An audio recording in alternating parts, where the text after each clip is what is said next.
Hello, dear friend. It's good that you're here, ready to settle into a gentle evening of calm. If it feels right, allow your eyes to close slowly and breathe in the soft hush that surrounds you. With each exhale, feel a gentle release, a quieting of the day's gentle clamor as it fades far away. You've arrived at a space of quiet exploration, where little-known histories unfold at a calm pace, where every detail is savored and nothing demands urgency. Tonight, we wander together into a world of small gestures and domestic rituals, the medieval routines people followed to care for their teeth. Perhaps that seems unusual teeth in medieval times, as if long ago people thought little of dental comfort. But what we'll discover is something gentle and surprising. There, in those lantern-lit cottages and cloistered abbeys, medieval people cared for their mouths using simple twigs, soothing rinses, bone picks, fragrant powders, tiny gestures of self-care. And in those quiet acts, we'll find the same gentle intention that brings you here tonight. A wish for ease, a wish for calm. So let the candlelight of history shimmer softly in your imagination. Picture walls of stone, low wooden beams, winding staircase to a small chamber. A single candle flickers, sending a reassuring warmth across a tabletop where simple bowls of herbs and soft cloths are laid out. Notice that warm glow in the air, as if time itself slows. Feel the rhythm of an evening routine, centuries old. The soft murmur of someone preparing a rinse, the crackle of herb dried in hearth smoke, the gentle scrape of a chew stick as it softened between teeth. No drama here, only domestic solace, only a moment of calm care before rest. In this introduction, I want to guide you slowly toward that space, so quiet, so mundane, yet so comforting. We'll begin softly with the invitation to relax, then drift into medieval life's hush, and finally settle into curiosity. What did medieval dental hygiene really look like? How did people in those centuries care for their teeth? And why might their softly practical methods still warm us tonight? Close your eyes or rest them gently on an unfocused point. Imagine breathing in cool evening air, brushing across your skin. Feel that gentle ease. You don't need to do anything but listen. This is your time, your slow retreat into stories woven from simple acts. I'll speak softly with low tones. My voice is just a guide, not a call to attention, but to rest. Here, nothing demands your focus but the quiet flow of words and images. Tonight is not about drama, it's about softness, about feeling the slow pulse of history in quiet acts, like brushing teeth at night under the same faint, flickering flame. So take another gentle breath. Let its rhythm be slow, easy, in and out. Now, in your mind's eye, see a low cottage window, slightly fogged with the cool outside air. A single candle rests on a carved wooden stand. Its glow reaches just far enough to cast dancing reflections on a clay bowl nearby. Maybe, if you focus, you can hear the faint hiss of oil beneath the wick, a soft companion to your hushed breathing. This is a place of domestic care space, where someone prepares for rest, as you are right now. A place where children or monks or travelers might pause to tend to their smallest needs, cleaning between teeth, rinsing a mouth with herbal water, gently removing debris from a day's meal. In this moment, there is comfort in routine, in caring for one's mouth before sleep. Something so simple, a satisfied feeling of cleanliness, yet so universal across time and circumstance. The same intention lives even now, to lie down clean and calm. Let your thoughts drift to quiet implements. A small twig with split fibers a worn smooth bone pick, a satchel of scented dust. They feel almost like old, trusted friends, shaped to the hand, carried in a pocket or satchel. No need to think of them as crude think, instead of their soft simplicity. Each small tool crafted to do what was needed, nothing more than that. Now see the slow motion of someone selecting a twig beside the hearth after dusk. They chew the tip, loosening fibers until it resembles a tiny brush. It's warmed by breath and softened in water drawn from a clay jug. Let the mental image linger, like watching a candle's flame dance. No hurry just this moment. Then the twig is guided gently between teeth, the fibers dancing through crevices, brushing away tiny crumbs of cheese or bread. The scent is faint but familiar. Wood warmed, water fresh, a whisper of earth. These textures, faint, simple, calm, are enough. Perhaps as you experience that slow ritual, you notice a sense of belonging across centuries. A link between your modern habit of brushing teeth before bed and a medieval hand doing something similar by candlelight. We are not so different. The intention is the same, to feel rested, clean, soothed. Let that sense of unity carry you deeper into calm. We are not learning to judge or analyze. We are simply bending close to small acts of care and letting their quiet rhythm guide us further toward rest. Another breath. Let it float in. Let it drift out. Now we turn to the evening as a whole. The cooking hearth long extinguished, dinner finished, dishes washed in tepid water. The sounds of wooden plates being stacked, clothes rinsed in a basin, soft chatter in the kitchen now replaced by a hush. A lull in time. Above, in a loft or chamber, the air is cool. The candlelight resonates off wood and stone, drifting like graphical notes in a soft melody of calm. Someone reaches for a small bowl of rinse and dips in a soft, clean cloth, perhaps brushed with a hint of salt or ash or a sprig of dried mint. They bring that warmth to their mouth, gently swishing. The aroma of herbs rises. Almost imperceptibly, there's comfort there, something about that herbal scent easing the mind, preparing it for rest. It's in these small acts that the medieval heart finds calm, and tonight, they offer that same gift to you. We will carry that feeling deeper through each chapter, exploring the various tools, beliefs, and social gestures involved in dental hygiene during medieval times.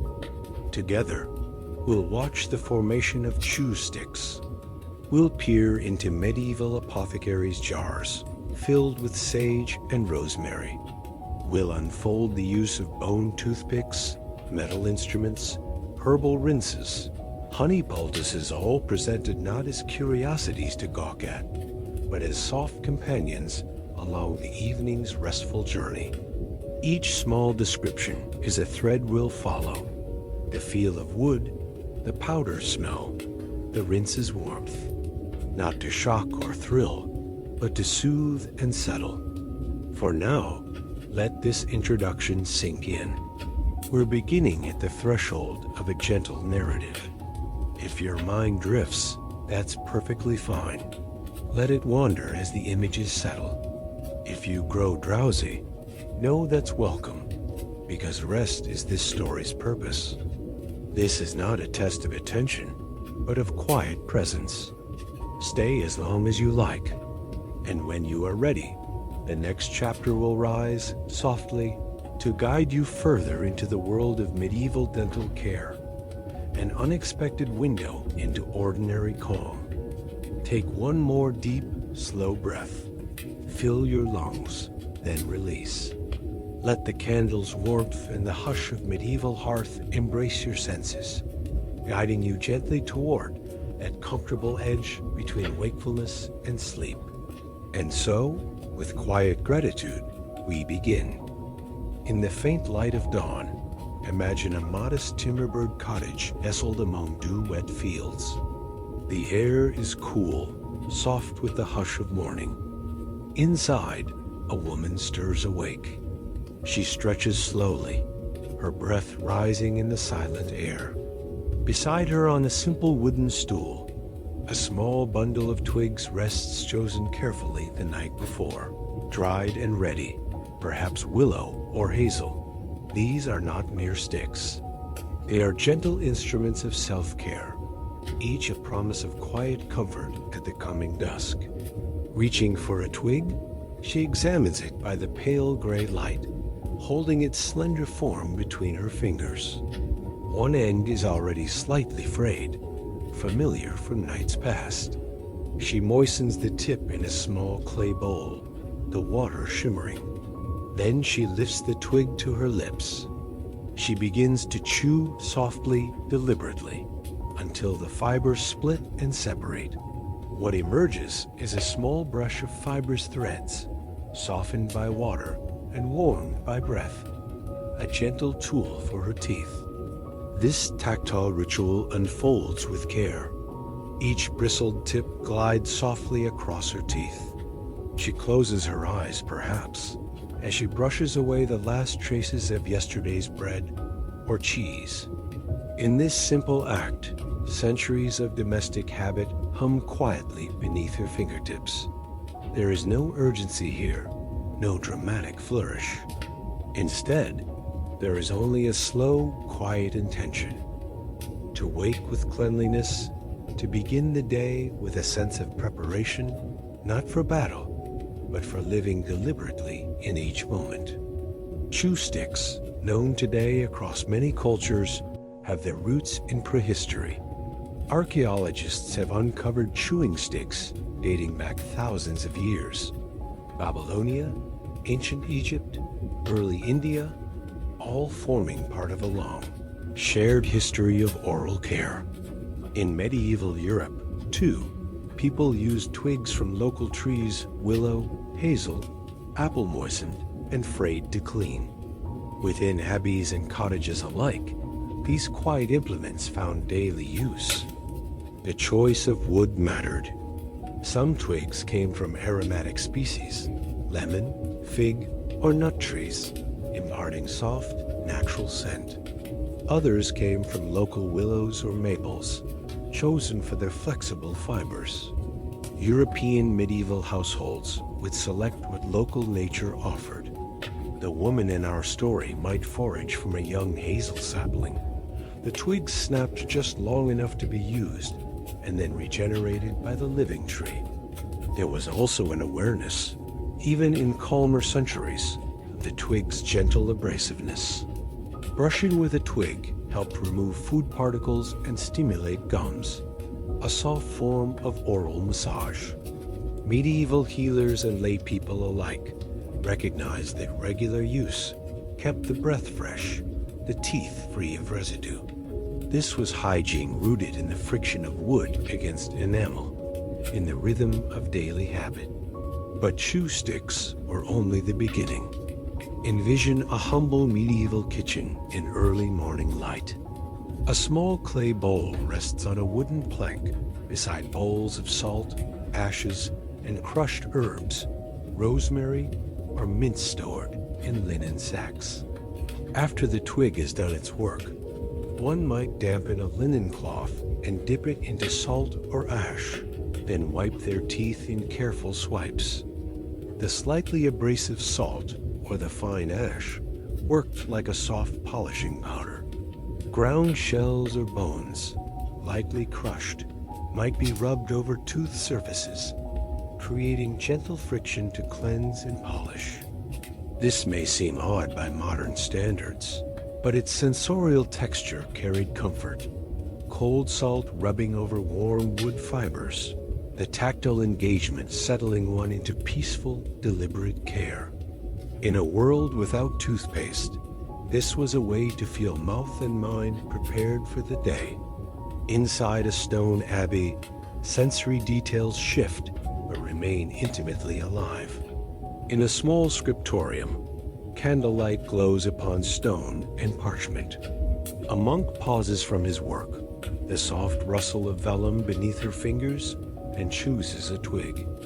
He moistens it at a stone fountain, then chews until it's ready. In this muted chamber, where silence is routine, the gentle rasp of wood against tooth is present but unobtrusive, a private, internal melody amid the hush. In a way, this ritual echoes his chanting later in the day, soft, repetitive, and meditative. The act of cleaning teeth becomes a continuation of his sacred routine. It connects his body to his devotion, giving physical clarity to mental clarity.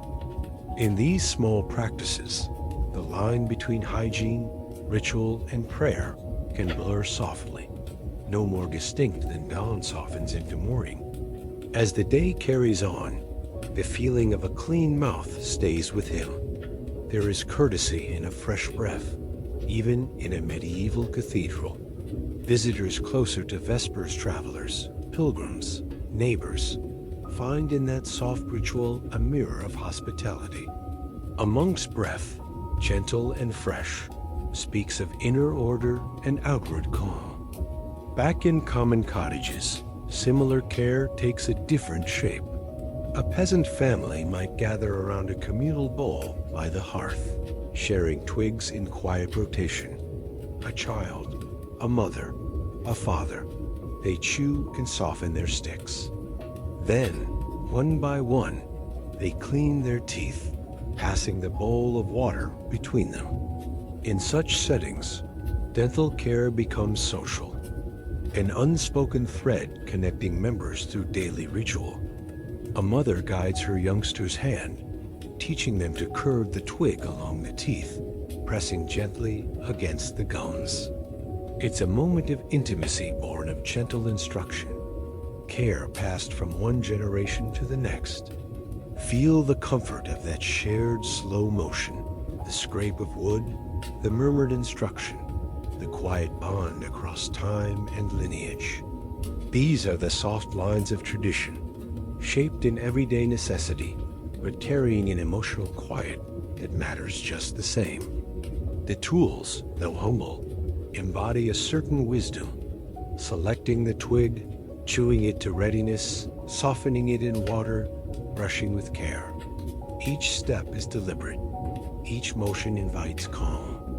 As the mistress of the household tidies her kitchen in the amber glow of dusk, she might set aside the used twig on a small wooden rack to dry, ready for next morning's light.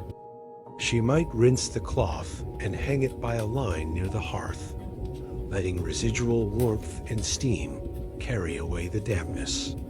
These acts are part of a larger choreography of household care, cleaning dishes, sweeping hearth and floor, preparing for peaceful rest. In those fluid arrangements of domestic life, dental care is not an isolated act. It's woven through the day's rhythms. A tiny ritual inside a broader pattern of self-care and home care. A gentle pause, a breath, a sense of order. Beyond the cottage, in medieval marketplaces, there would sometimes be traveling healers or traders offering simple toothpicks snapped from bone or wood, sometimes even metal or silver for the wealthier classes.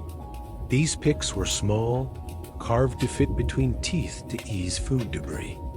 They were often worn from pouches or belts, used discreetly after meals. Picture a traveler in linen cloak, pausing at a stall to clean his teeth, a subtle, polished gesture amid the hustle of market life. Such tools, twig, cloth, powder, pick show different levels of resourcefulness and adaptation, but each is rooted in a simple shared intention: to brush, to remove, to refresh, to feel ready. Science today has found echoes of those natural methods. The Miswak chew stick from Salvadora persica has antibacterial properties, soft fibers, and abrasive action naturally built in. Modern dentistry supports, what medieval individuals may not have known in chemical terms, but recognized in feeling, that a clean mouth supports healthy breath, healthy gums, and healthy living. As midday turns into afternoon, imagine the peasant returning with meal scraps still hiding in crevices. A quick chew of twig, a swish of herb-infused water, a discreet bone pick. A merchant might carry a pouch of rosemary sachet to refresh her breath before a meeting. A monk pauses between tasks to moisten and use a twig, pausing for a moment of bodily clarity. These are small gestures, but they brighten the arc of a day. Feel how grounded that sense of care is. In contrast to a dramatic narrative, these moments are mundane, but there is subtle power in their consistency. The repeated motion of chewing and brushing offers calm. It carries attention back to the body, mind gently tethered to a living instrument. A twig. Now let your own hand brush softly along your jaw. Let your mind echo that rustic feeling wood against enamel. Water easing between lips. Let this tactile memory widen inside you. Each exhale softens your jaw, your cheeks, your mind. The gentle logic of these medieval routines lies in repetition and habit. In villages, mothers discreetly taught children before sleep. In abbeys, novices were instructed after their evening prayers. These nightly or early morning sets of motions were not mandatory chores, but acts of self-respect, small affirmations of well-being, and so this practice moves quietly through time. It is a bridge from mundane to mindful. Each practice, each tool, each simple material carries latent depth. Charcoal powder was used later in medieval Europe from ground bones and shells, a reminder that abrasive dust can polish fine, yet did not need to alarm the senses. There is a raw grace in that gentle friction. No electric whir, no scented toothpaste, but the delicate grind of ash, the soft massage of herbal fibers. Let that inspire calm in your own breath. Let your mouth settle into its natural rhythm. As the sky fades toward evening, each twig and cloth gathers quiet meaning. In the soft darkening, a woman sets aside her chew stick near the hearth. A monk extinguishes candlelight and closes his scriptorium door. In each chamber, there is a sense of closure, a settling. And now, as we close this chapter on the humble start of medieval dental care, feel how the ordinary becomes magical when observed in full attention. A twig is not just wood, it is a tool, a companion. A bowl of water, not just water, but an element of ritual, of soft cleansing. A cloth, not just linen, but a partner in simple grace. Allow your own body to reflect these tendencies. Feel your shoulders rounding gently, your breath softening. Let the slow cadences of this story wrap around you like a blanket. There is no tension here, only calm, deepening ease. Rest assured that when we next continue into the next chapters of tools and belief, the same hush will persist. We will examine powders, picks, rinses, and memories with the same gentle curiosity, inviting relaxation along the way. For now, let the image of that hazel chew stick lying quietly by clay, the woman closing her eyes after morning ritual, carry you further into calm. Allow, if you wish, your consciousness to drift in small loops, like a twig circling softly in water. Drift toward sleep, or linger here easy in this quiet space we've created. And so, with that peaceful thought, let Chapter 1 reach its rest. May your own rest follow soon. You can almost feel the weight and texture of the tools before they touch your lips. Imagine reaching for a slender twig, perhaps willow, olive, or hazel, its wood cool to the touch. With deliberate care, Your fingers graze its length as you prepare to transform it. One end is slowly frayed, a process both delicate and comforting. You chew gently until the tip softens into soft bristles, each fiber catching between your teeth. This becomes your trusty cleaning stick, your simple brush. Its everyday craftsmanship. A twig and water coalesce into something meaningful and steady, as familiar as warm water at the end of a long day. The origins of these chew sticks reach deep into the past. Archaeologists have found them in Babylonia, dating as far back as 3500 BC, and within Egyptian tombs from around 3000 BC, all evidence of their antiquity and value. In medieval Europe, these twigs continued to serve as humble yet treasured implements. Some were chosen for their aroma, like the sweet smell of olive or the subtle bitterness of willow, offering a quiet freshness as they brushed the tongue and gums. The process of chewing until fraying creates not only tiny bristles, but also engages saliva, moistening the fibers, making them soft and pliable for gentle, tactile cleaning. As you hold the twig, you feel a natural groove, the smooth bark warmed by your palm. The tip, softened by saliva, glides along the teeth, dancing lightly across enamel ridges and pressing into interdental spaces. Each motion is careful, intentional, a centuries-old pattern of self-care that passes from hand to hand, mouth to mouth. The night's ritual draws the day to a close. In some households and in monastic life, cloth offered a gentler alternative. A small square of linen or cotton, sometimes slightly rough from natural fiber, was dipped in a mixture of water, salt, or ash, and then drawn slowly across the teeth. No twisting or scraping, just a steady, rhythmic stroking, a tactile lullaby for worn enamel. In larger towns or among wealthier folk, the cloth might be imbued with aromatic herbs, sage, mint, rosemary, finely ground into gentle paste-like ointments. These aromatic cloths offered subtle scent as they moved, an intimate dance of texture and scent that lingered in the air. Tooth powders were another way to envelope the routine of brushing with a calm ritual. Granular mixtures, softly abrasive yet soothing, were stirred in small bowls. Powders were made from ashes of grapevine or burnt marble, soot and finely crushed bones, even chalk and shells, each imparting slight grit to cleanse the teeth surfaces. Imagine a small ceramic bowl with powder like soft sand, each grain carrying fragments of history.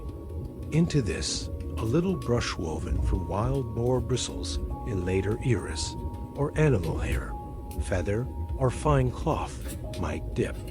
Then, with gentle motions, the brush or cloth moves across the teeth, each sweep a meticulous act of care. Ingredients like salt, alum, and crushed herbs were seen as mildly astringent, helping tighten the gums in medieval belief systems. Sage and mint brought freshness, while spicy cloves or cinnamon provided slight antibacterial effects. These powders were rarely abrasive enough to cause damage, but were considered cleaning and purifying, softly scrubbing away remnants of food and gently polishing enamel. This soothing routine, done slowly over a few minutes, must have felt like whispering comfort to both mouth and mind. The medieval toothpick, too, was an everyday talisman. Crafted from bone, quill, wood, or sometimes pierced metal, these picks were slender and careful. The Latin term, dentiscalpia, sometimes hearkened to elaborate personal grooming sets worn as jewelry among the wealthy in the 16th century, though simpler versions of bone or wood were common earlier. Selecting one meant choosing something precise and personal, something small enough to to tuck into a belt pouch or pocket. After a hearty meal, a discreetly carved bone pick might be drawn gently through teeth, scraping between crevices where stubborn crumbs hid. This act carried no drama, only a comfortable routine, like smoothing the pages of a treasured book before closing it. You might feel a faint rush of air as the pick glides, or detect a crumb shifting free. Without haste or sharp noise, it's a hush in the darkness of sleeping chambers. Some who traveled carried metal picks, thin, cool, and smooth. Gold or silver versions were status symbols, polished to reflect candlelight. But most were wood or bone, carved by hand. You can feel their slight weight, smooth along the meat of their thumb and forefinger. They are tools of subtle relief, of persistent care. Water, wine, vinegar, herbal decoctions, each became part of the cleansing ritual. Clay cups or wooden bowls filled with rinsing liquid sat, ready by candlelight. A sip, a swish, a spat. Vinegar's tang, astringent and cleansing. Wine more muted, perfumed with grapes. Sage and rosemary infusing water with warmth and green calm. Some would add a hint of salt or alum believed to cohere and tighten gums. The smoke of live herbs might drift in scent, drifting across the kitchen or chamber, adding a subtle lull of herbal comfort. Picture you holding a clay cup, warming it between two hands. The rosemary-infused water is slightly warm, fragrant. You draw it into your mouth, letting it swirl across enamel and between teeth. The herbs dance lightly in steam, echoing the hush of the hearth. You spit gently, no splash, just soft release. A moment of calm resonance after a day's work. Herbal rinses also made use of clove, mint, and myrrh. Packed into small bags or jars, the herbs were opened with care. In monasteries, these herbs were grown in simple gardens, tended by gentle hands. Clans of monks might gather rosemary sprigs to hang above sinks or near washing basins, their scent warming the stone walls. Rinsing the mouth with distilled waters became a mindful act of internal and external cleansing, a ceremony of calm. Honey and myrrh poultices brought another layer of gentle care. If gums were sore or inflamed, honey's viscous sweetness offered stickiness and moisture. Myrrh's resinous aroma conferred numbing calm. The poultice was made by mixing honey and powdered myrrh on a piece of cloth. Then, the cloth was held to the gum-warm, slow soothing. You feel the warmth of the honey seep into the gum surface, the taste shifting between sweet and slightly bitter resin. It is a humble medicine, slow, tender, spanning centuries of quiet healing.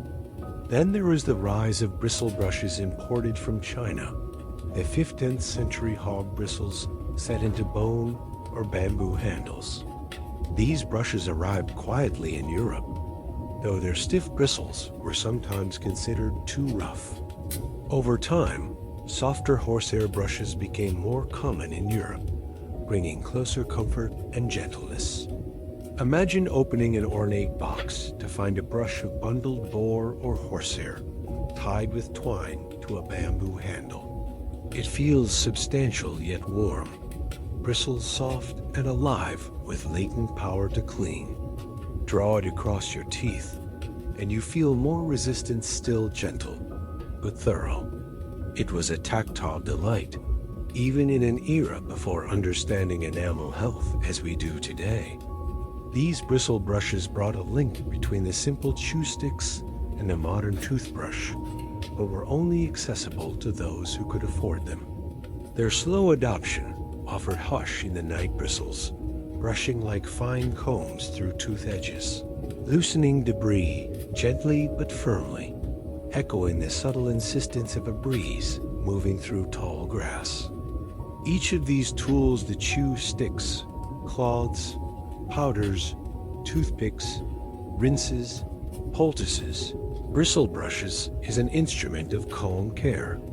No loud scraping, no aggressive actions, only measured, mindful motions. Each is a whisper of attention, a moment of pause at the end of the day. Sense the soft scraping of chew stick bristles, the rustle of cloth, the faint creak of bone pick. Taste the herbal rinse, warm and fleeting. Smell vinegar, resin, clove, honey. Experience the slow routine as a balm that quiets the body and mind, settling them toward night. Quality varied by region and status. A peasant might simply use a twig and rinse water. A traveler might carry a bone pick and little sachet of herbs. A monk might use cloth with salt or sage rinse. A merchant might receive a bristle brush in exchange for exotic goods. But at the heart lay the same soft impulse, to care for one's mouth, to close the day with cleanliness and calm. In monasteries, the cleansing implements may have been more refined, carried in small wooden boxes or linen pouches. A monk's wooden box could hold a chew stick wrapped in cloth, a small bone pick, a sachet of sage powder, and perhaps a small jar of herbal rinse. Each of these items was gently used before lights were extinguished, laying down body and mind together. The implements of cleansing reflect a medieval belief in balanced humors too, as dust and vinegar cleanse both body and spirit, as salt washes away impurities, as astringents tighten and contain. But tonight, we lay aside humoral theory. Instead, we focus on the texture of the tools, the tender care they provide, and how they may have lulled their users into calm, comfortable sleep.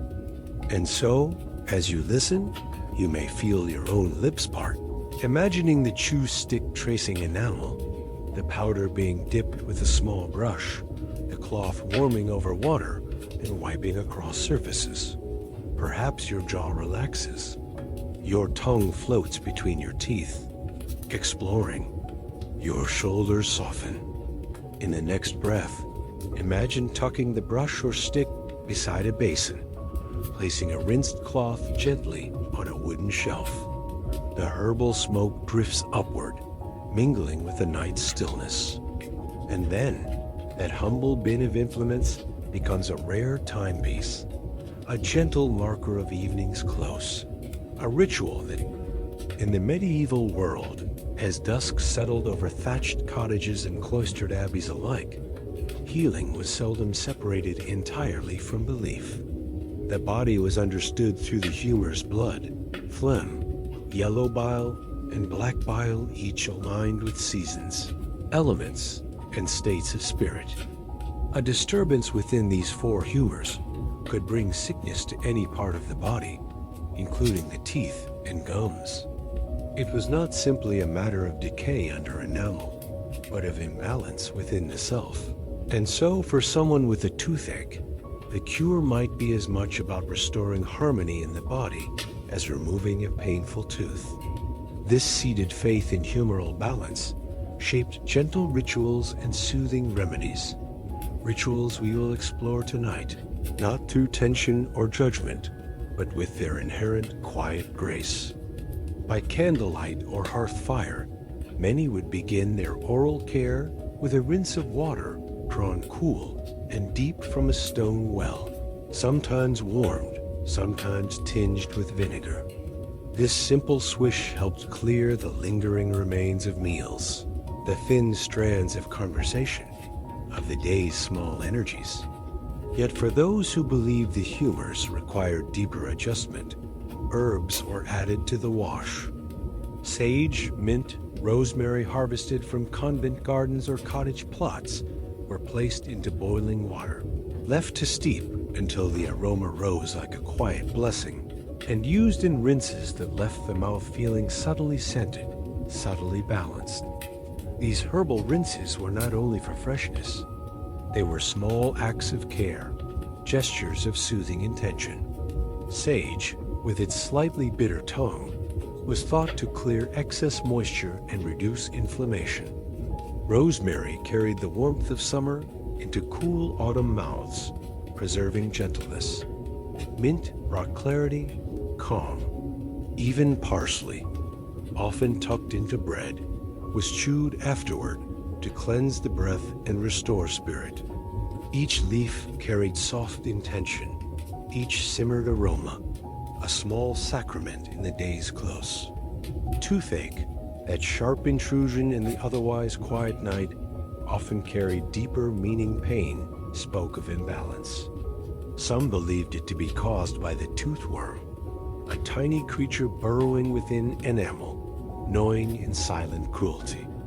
Though the idea seems quaint today, its power was real to medieval minds. Remedies arose in response. Cloves pressed gently between aching teeth, their resinous spice imparting a warmth that seemed to repel imagined forms. Camphor and myrrh resins with soothed historical weight were ground into pastes and spread across aching gums to calm throbs from within. It was as though they were painting peace across an invisible chasm of pain. Tooth powders were a soft ritual in themselves. A fine cloth or small feather brush was dipped into a bowl of blended ash, chalk, crushed shell, and fragrant spices: cinnamon, ginger, rosemary sprinkles each ingredient, offering gentle abrasion or the subtle power of scent. Mixed with honey or oil for smoothness, it became a paste rubbed lightly onto teeth in circular motions. No harsh scrubbing, only tender, rhythmic care echoing that of modern brushing rhythms. Each ingredient is further grounded in symbolic meaning. Chalk to purify, shell powder to strengthen, spices to ward off decay, honey to soothe inflamed flesh.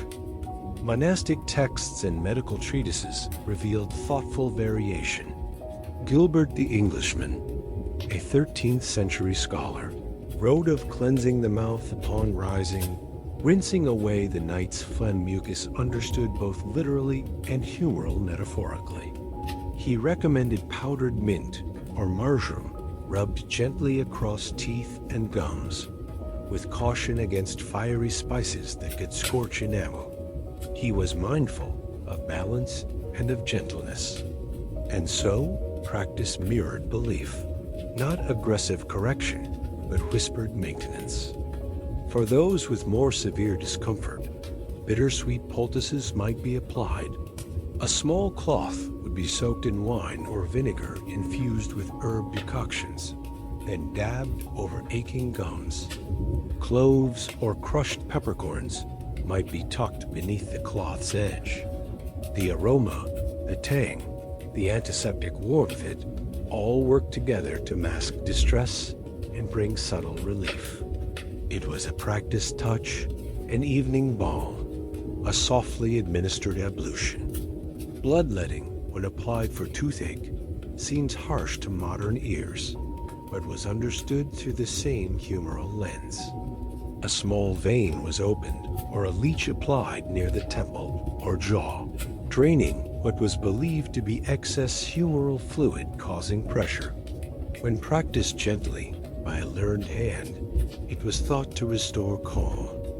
This ritual, rare but known in medieval medical texts, was more prayer than punishment, a carefully measured exhalation of imbalance, a return to quiet inside the body. Charms and amulets sometimes accompanied these rituals. A sprig of rue hung near sleeping places to ward off evil humors. An amulet inscribed with religious text offered comfort. Invocations to Saint Apollonia, patron saint of toothache, were softly whispered, the devout mind imbuing the night with grace. Divine care and herbal care were not separate. They were interwoven, each enhancing the other, each partaking in a softly sacred evening cadence. Pepper or ginger might be chewed as a subtle warming tonic. Their spice provided mild antiseptic quality and a sensation of internal movement, shifting stagnant humors. They were not an assault on the mouth, but a gentle persuasion of internal warmth and flow. And chewing them was itself slow, deliberate, each bite like a ritual incantation. In small towns, references to remedies for tooth forms appear in household manuscripts. Recipes mix chalk, myrrh, camphor, frankincense, and occasionally powdered roots like parsley or ginger. Taken orally or massaged into gums, these mixtures were intended to cleanse and strengthen. They were not traumatic medicines. They were whispered, small, quiet balances of texture, aroma, taste, warmth. When teeth truly needed repair, medieval fill techniques emerged. Guy de Chauliac recommended mixtures of camphor, sulfur, myrrh, and asafoetida stuffed into cavities, a balm as much as a filling. Though crude by modern standards, the mixture soothed pain, filtered stink, and suggested that cavities need not always lead to extraction. This practice held a kernel of tenderness-soft packing materials to comfort a wounded space, resisting further shame of sudden tooth removal. Tooth extraction remained a last resort. Forceps were rare, and the tooth puller, sometimes a barber or traveling surgeon, was often summoned only when suffering became loud and unstoppable. Extraction was swift and stoic, no pause for ritual. But before the harsh wrench, parents offered pepper and clove decoctions to drum the gums in prayerful noise, hoping to ease the moment. They offered prayers, invoking saints or angels, wrapping the procedure in a spiritual hush. Afterward, a soft cloth soaked in sage and vinegar was pressed to bleeding gum-quiet solace for both body and spirit. Through all these rituals, the constant thread was softness, small gestures repeated nightly, weekly, as part of tending both physical and spiritual self. They were acts of readiness for rest, rinsing away the day, sprucing inner edges for dreams, blessing closing hours. Humoral balance spoke through the mouth. Too dry and heat built. Too moist and corruption spread. Observers noted the color of gums, the feel of breath, the clarity of speech. These subtle signals guided remedy herbs for dryness, vinegar for moist stagnation, bloodletting for overflow. Remedies were never singular. They were layered in herb and rinse, a powder and brush, a poultice for ache, a prayer behind. Each acted in gentle harmony. Communities shared knowledge through oral tradition, through women's circles and kitchens, through monastery infirmaries. Herbalists carried their pockets of dried leaves and roots. Apothecaries in convents compiled recipes in margins of compendiums. Each prepared jars of rosemary vinegars, cloves steeped in wine, ash powders, bone filings. They shared these with neighbors, carried them to market. Each sale or gift, a small promise of comfort. In winter, when cold invaded bone and humors chilled, cloves and pepper became even more valued. They were warming herbs, used not just for the stomach, but taken consciously to the mouth. A piece of candied ginger might be chewed after supper, lending gentle heat that spread across palate and throat. It was as if the mouth itself felt the shift, readying the tongue for sleep. People even used enamel protectants. Mucilaginous root tinctures made from marshmallow or slippery elm were swished as gentle film to coat enamel or soothe irritated gums. These roots were gathered by hands in monastery gardens, dried, powdered, and steeped. The result was a faintly sweet, silken rinse, like a soft cloak inside the mouth. Some believed the moon influenced humoral balance. A moonlit night might encourage a heavier dose of rinse, a cooler paste, or a lighter herbal infusion. Such timing was never dogmatic, but observed in subtle domestic patterns. Women preparing bed sheets under a full moon might also steep mint water for nightly rinses. Men sowing seeds in moonlight carried a twig in their shirt pocket to chew at dusk, small gestures aligned with celestial balance, as much symbolic as therapeutic. It is how tenderness circulated among these centuries, within tiny home rituals, within shared practices, within the whispering persistence of care. The world might appear harsh in other medieval narratives, but here, in these midnight acts of earthen care, something quietly enduring emerges. There is no redemptive climax, no uncanny twist, only the steady tap of a twig, the slow swirl of rinse, the sweet stain of herb sipping peace into mucus and mind. This is the hush that fills the night, the shared breath connection among all then and now. Tonight, we have crossed through centuries, as gently as that twig crosses enamel, as softly as rosemary breezes through nighttime kitchens. We come not to marvel at dramatic change, but to rest in persistent care. So settle deeper now, dear listener. Feel your own palate, your warm breath. Feel the soft tannin of distilled thought, that same quiet echo once held in candlelight and hearth fire. You belong here. The lineage of tender care passes through you. You carry it as comfort now toward rest. Let your mind float across these rituals, cloves tucked beneath pillow corners, sage fumigation roasted above embers, bone picks carved by candlelight, each a fragment, a flicker of care. Hold them quietly, like a lullaby shimmering in the dark, where detail matters but not urgency. This is restful knowledge, restful care knowledge that does not press, but soothes.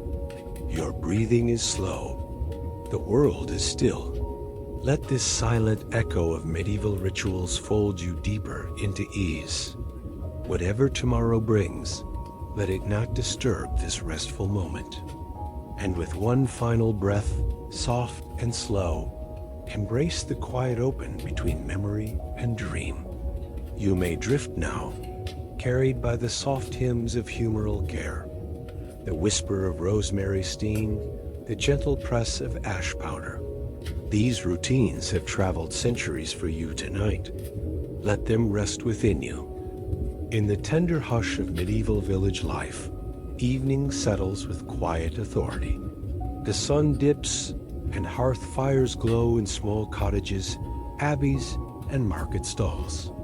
Through this gentle tapestry of daily life, everyday dental practices take on a communal and comforting rhythm. These are not tales of grandeur, but of humble consistency, of family, community, faith, and shared knowledge that wove care into the quiet patterns of life. Let your awareness drift into a late afternoon market. The air carries a mingled aroma of fresh bread, churned butter, crushed herbs, and the faint sweetness of straw. Vendors call softly, suggesting rosemary or mint for sale. These herbs are not just for seasoning bread, they're for mouths too. A quiet sachet of lavender or a sprig of sage might be tucked into a satchel to freshen the breath after a meal. The hands of a mother linger in the basket, choosing sprigs with deliberate care, then brushing off the soil. In that simple gesture, you sense communal concern for well-being through small, shared acts. Across the square, a traveling barber surgeon will arrive with a modest box of tools. It's not an arrival of spectacle, but a subtle shift in ambient warmth.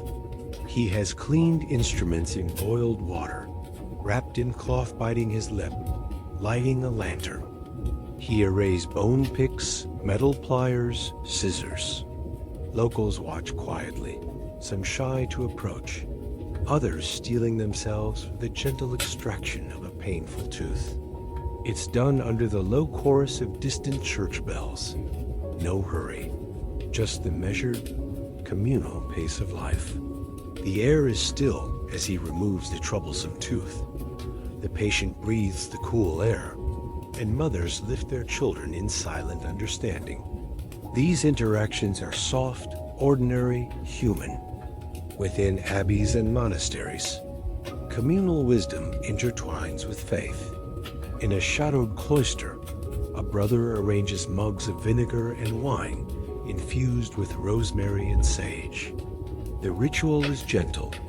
He dips a linen cloth into the cup and swabs his teeth between Vespers and Compline. The echo of Gregorian chant drifts outside, a steady hum in the stone corridors.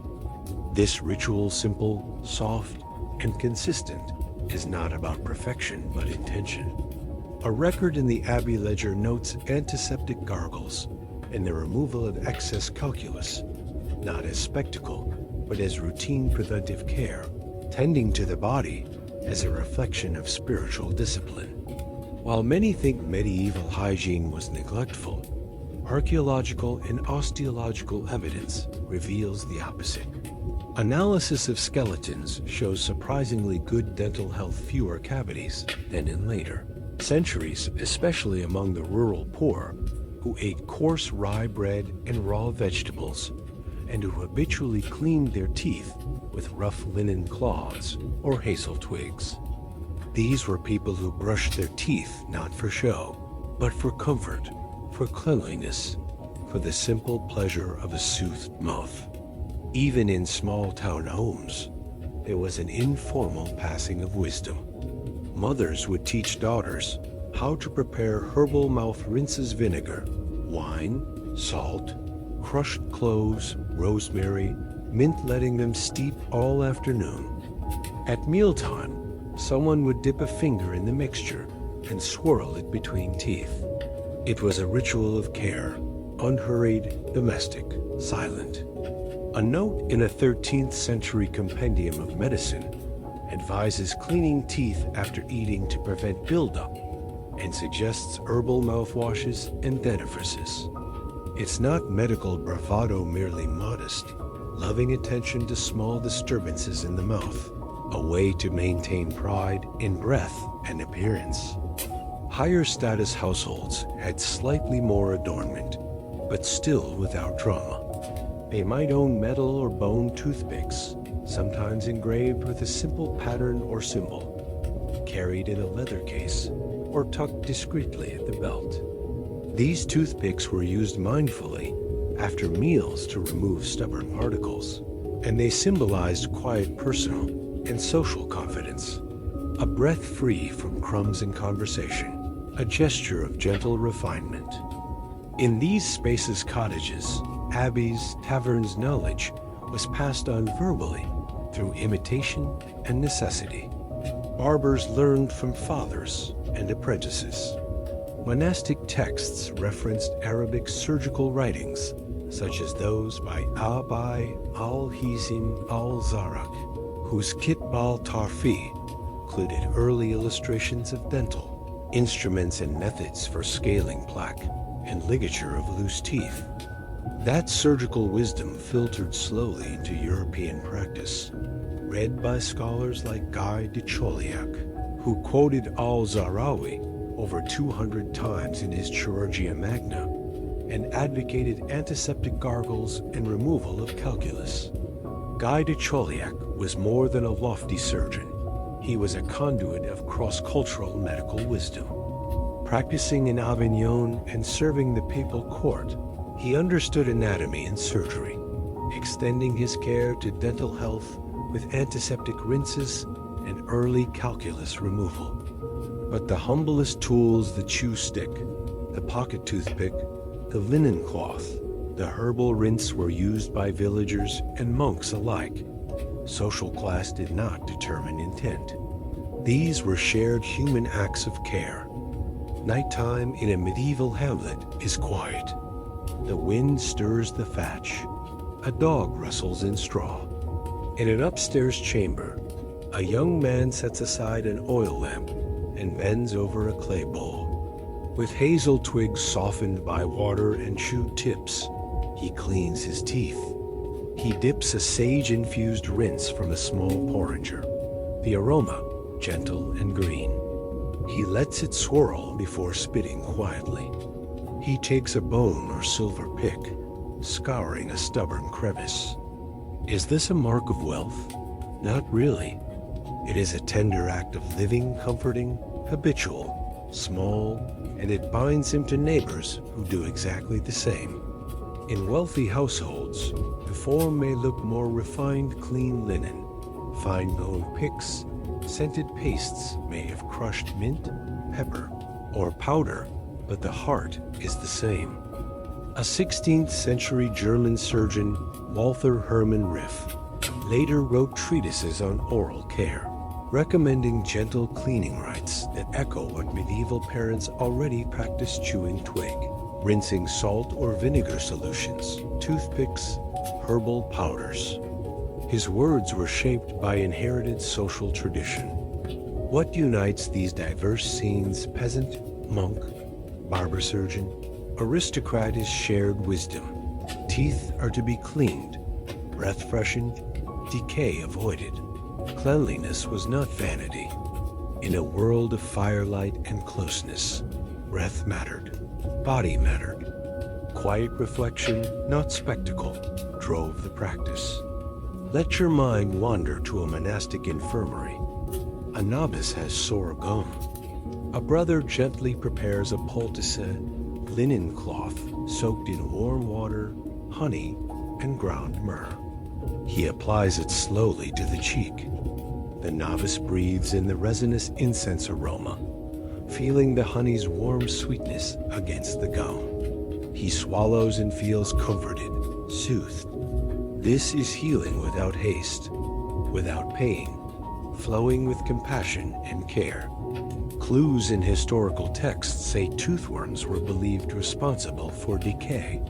Some treatments might seem odd, burning candles near the tooth, consuming bitter herbs, but their intention was always comfort, a hope to soothe or cleanse.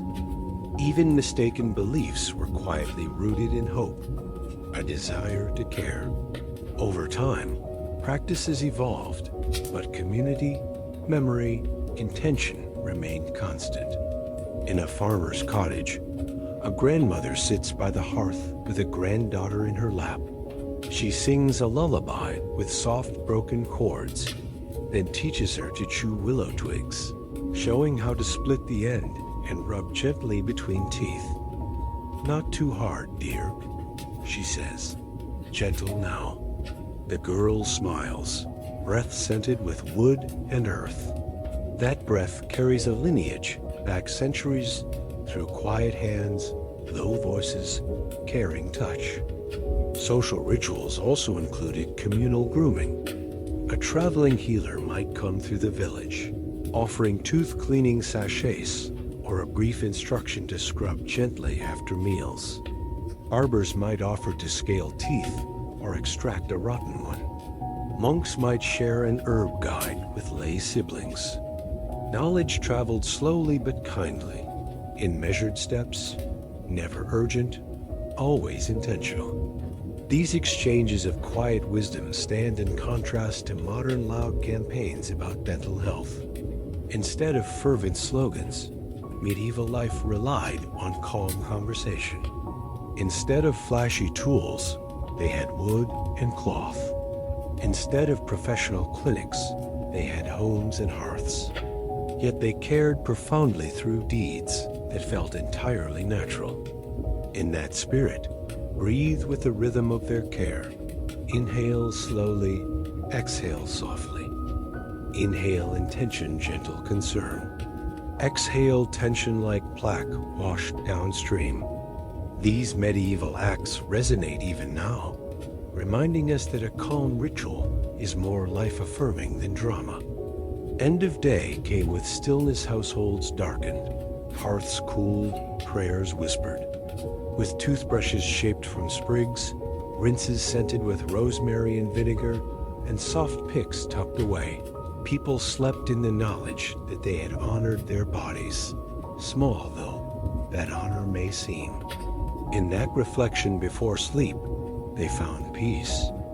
Tonight, as we rest, let their pattern comfort you. Think, a simple chew stick, a breath warmed with herb rinse, a feeling of cleanliness before drifting into dreams. All that matters is the pause that holds you in act of kindness toward yourself, a strand connecting you to centuries of tender care. Feel your heart slow. Let every small tool, twig, cloth, rinse, pick become symbols in your mind, each one a mounting lullaby of simple care. Each gesture is an offering toward self, toward calm, toward continuity. In the quiet that remains, may the memory of these small rituals shared across time settle around you like a shawl. Let them cushion your thoughts, settle your breath, guide you deeper into rest. With each exhale, release burdens. With each inhale, take in lineage, a slow, living thread of shared humanity. Sleep now gently. Let the soft pulse of medieval care beat softly in your mind. And when dawn arrives, may your waking feel like a continuation of that kindness you've carried tonight, with care, with quiet, with calm. We rest here at the end of our medieval evening, in that same candlelit chamber where chew sticks and rinses have carried us through centuries of gentle care. As we pause, breathe slowly and let the soft glow of history continue to warm your mind. From this vantage, it is time to reflect on the subtle transitions that began to shape dental hygiene in the later medieval period, a time when ancient routines persisted, even as new challenges and ideas began to stir in the quiet spaces of monasteries and markets. Sugar's arrival, coming on dusty ships from distant lands, introduced a new tide of sweetness, and with it, a shift in dental fortunes. Before the late 1400s, coarse grains and smoked meats dominated diets, and tooth decay was modest, manageable through the methods we've grown familiar with: chew sticks, herbal rinses, bone picks, and cloth powders. But as sugar became more common among the wealthy, the simple tools no longer sufficed in all cases. Analyses of medieval skeletons reveal that the teeth of earlier villagers and monks were surprisingly healthy until sugar arrived, and with it, a rise in cavities and decay. It is gentle evidence of change, a shift felt not through loud upheaval, but in a slow, steady build-up of wear and tenderness over years. Still, people held fast to their routines, trusting that the familiar chew stick, the simple swallow of sage rinse, and the discreet bone pick would keep them safe. These were comforts born of centuries of practice. Their trust was quiet, like the flicker of candlelight itself, not loud, not insistent. And so a mother might still hand her child a piece of hazel twig at dusk, a line of tradition stretching across time. The rosewood scent, the soft splintered fibers, they remained unchanged, even as decay crept more often into molars heavy with lingering sweetness. Among barbers and surgeons, tools of extraction evolved rather than disappeared. The 14th century saw Guy de Chauliac, a French surgeon renowned for his chirurgia magna, introduce improved dental forceps known as the pelican, a curved instrument shaped like a bird's beak, used for pulling teeth with greater control. And yet, the tool remained painful and crude by modern standards, a reminder that even as instruments progressed, their core purpose remained simple: remove a root when rot entered too deeply. The pelican would be replaced in time by the dental key, and much later by modern pliers. But for now, it remained the standard sharp foreboding, but nonetheless better than raw hands. In quiet apothecaries, meanwhile, herbal concoctions and powders brewed with rosemary, mint, sage, and myrrh continued to be staples. Clay pots brimmed with crushed shells, chalk, ground bone powders, believed to gently scrape away stains, freshen breath, or balance humors. Some mixtures incorporated salt, others infused with oils or floral waters. The methods remained humble, tactile, and tactile. A soft cloth might be dipped into cinnamon-scented dust and rubbed against teeth in slow, circular motions, the scent rising like incense. If villagers heard of toothache, they might chew parsley or clove, sip honey-lemon decoction, and accept the ache as a temporary companion to this evening's routine. In monasteries, prescriptive rules on hygiene did exist, but they did not demand anything dramatic. One Chinese monk, centuries earlier than Western medieval monks, reminded fellow monastics to chew on toothed wood each morning, to scrape tongues and rinse their mouths before prayer. Such gentle reminders appeared in abbey scripts occasionally in Europe, but they were more a soft echo than strict mandate. The focus remained on spiritual life rather than bodily rituals. But in the quiet retreat of nightly wash, monks carried on their own version of domestic reverence. Perhaps, in candlelit corridors worn smooth by centuries of feet, a brother would pause to rinse with sage water before sleep, a lullaby hum of psalm in his mind. And there were travelers at inns, merchants, pilgrims stopping where they might. They carried small pouches of powder, bone, or silver toothpicks threaded into belts, and little jugs of water or wine for rinsing. Their nightly routine might be as simple as rinsing, chewing a twig, or using an imported hog bristle brush if they had to trade for one. Sometimes sugar found its way into their diet, shared in travel, and sometimes it lingered on teeth in dusty inn kitchens. But they continued the same routines because they were part of nightly departure rituals, a small anchor before sleep. By the Renaissance, more varied implements began to appear. In courts and homes of noble families, finely carved grooming sets included gold or silver toothpicks, ear, picks, nail cleaners hanging like jewelry around necks. A glowing satin purse might hold linen cloths infused with scented powders, and wealthier households sometimes used hog bristle brushes imported from China in the 1600s. Yet still, the old habit of chew sticks endured among the common people, soft wood preferred for its gentle fibers and ease of use. And even as toothpick sets became status accessories, the humble twig remained a comfort for many. Throughout these quiet centuries, folk beliefs coexisted with evolving tools. Tooth forms persisted in some minds well into the 14th century, even as learned physicians argued otherwise. Guy de Chauliac himself, while introducing surgical tools, still accepted the tooth worm explanation at times in his writings. To us, it seems naive, but in the soft logic of medieval life, it held meaning. Even now, it is useful to remember that human beings always seek explanations for pain, sometimes mystical, sometimes practical, but always part of a quiet attempt to care for themselves. And then, at last, the Renaissance and Enlightenment periods began to reshape oral care. Pierre Fauchard's 1728 treatise, The Chirurgien Dentist, plunging into oral anatomy, fillings, braces, extractions, marked the turning point.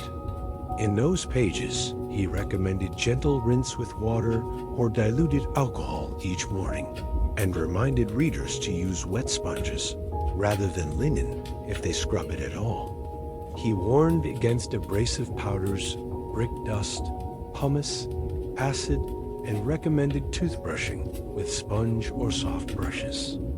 As his book found a wider audience, it quietly shifted thoughts about dental care toward gentleness and science.